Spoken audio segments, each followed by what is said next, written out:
So ayan mga kaprobinsyanong kabos, sa ngayon kasi wala pa akong Madre de Agua.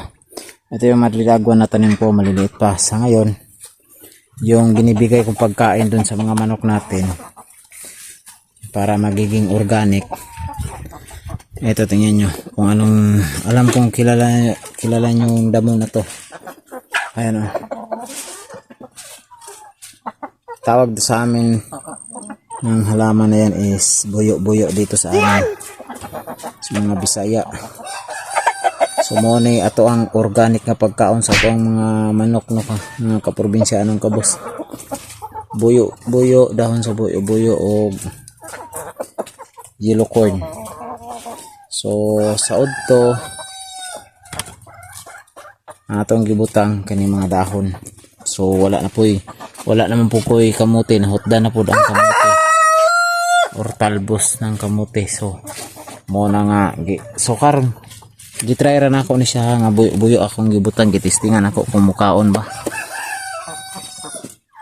So walay kuan ato, walay problema sa ato ang mga manok no, kay mungaon dai pud sila aning dahon sa buyo.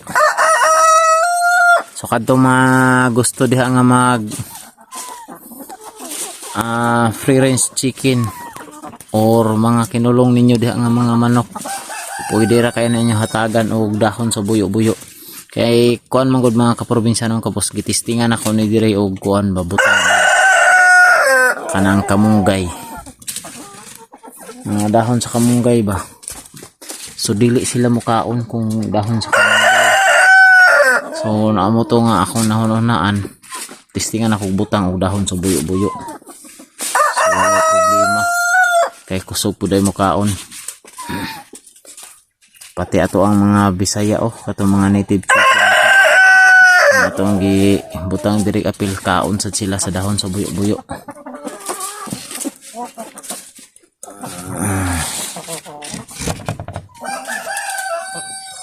Okay ni ako ang automatic ni ako ang lock god diri suportahan sa akong mga manok.